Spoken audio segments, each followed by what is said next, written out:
त्रिपुरा महिला कमिशननि बोखांतै दिनै फाशाल त्रिपुरा महिला कमिशन हाबानग हायुं बैरगनि साल रगै खरकची चाक्राजिक रग्न बरफ याफार जाखा 8ই মার্চ আন্তর্জাতিক নারী দিবস আমরা সবাই জানি। তা আগামীকাল সেই শুভ দিনটি।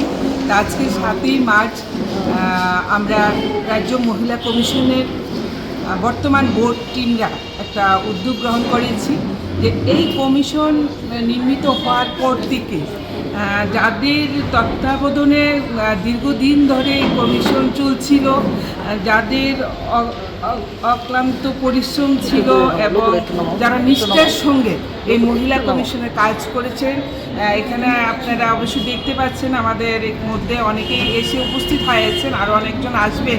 তো ওনাদেরকে আজকে আমরা একটা বিশেষ সম্মান প্রদান করার ব্যবস্থাপনা নিয়েছি, কারণ ওনাদের কাছ থেকে আমরা আজকে আগামী দিনের পথ চলার কিছু গাইডলাইন নেব এবং ওনাদের সেই গাইডলাইন নিয়ে আমরা এই রাজ্যের মহিলাদের জন্য কী কাজ করতে পারি, আরও যেন মহিলাদের পাশে থাকতে পারি, মহিলাদের জন্য আর কী করা হচ্ছে সেই বিষয়টা আমরা আজকে জ্ঞাত হব ওনাদের কাছ থেকে। এবং ওনাদের হাত ধরে আজকে আমাদের রাজ্যে 10 জন স্টাফলিং মহিলা, যে মহিলারা বাজারে মাছ বিক্রি করছেন, যে মহিলারা অটো চালাচ্ছেন, যে মহিলারা ইট ভেঙে তার পরিবারকে ইনকাম দিচ্ছেন, সেই ধরনের 10 জন স্ট্রাগলিং মহিলাকে আজকে ওনাদের হাত ধরে আমরা ফেলিসিটেশন করব।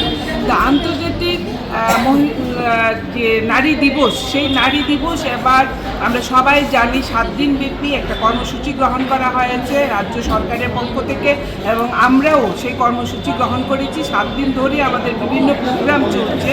তো সে এবারের যে থিম, খুব গুরুত্বপূর্ণ থিম বলবো, যে বাল্য বিবাহকে বিরোধ করার জন্য, বাল্য বিবাহকে বন্ধ করার জন্য প্রয়াস থাকবে এবার আন্তর্জাতিক নারী দিবসের প্রধান থিম। তো সেই বিষয় নিয়ে আমরা প্রোগ্রাম করে চলছি। তো আমরা সবাই জানি যে আন্তর্জাতিক নারী দিবস প্রতি বছরই 8ই মার্চ পালন করা হয়, একটা বিশেষ দিন। কারণ আমরা যে জ্ঞাত আছি যে নারী আন্দোলনের, বিভিন্ন নারী আন্দোলনের রূপরেখা থেকে এই দিনটি মর্যাদা পেয়েছে। তাই আগামী দিন যেন আর কোনো নারীকে কাঁদতে না হয়, আর কোনো নারীকে অত্যাচারিত না হতে হয়, আর কোনো নারীকে নিপীড়িত না হতে হয়, আর কোনো নারীকে দর্শিত হতে না হয়, সেই প্রয়াসকে সামনে রেখে আমরা কাজ করব আর এবং সবার প্রতি আহ্বান রাখব। এবং সবাই যদি এই আন্তর্জাতিক নারী দিবসে আমরা প্রতিজ্ঞাবদ্ধ করি যে প্রত্যেক নারী কারোর জননী, কারোর বোন, কারোর মেয়ে, তাই সবাই সম্মান করুন নারীদেরকে, নারীদের ভবিষ্যৎ উজ্জ্বল করুন, তাহলে ভারত এগিয়ে যাবে, ত্রিপুরা এগিয়ে যাবে, আমাদের সমাজ এগিয়ে যাবে। আচ্ছা ম্যাডাম,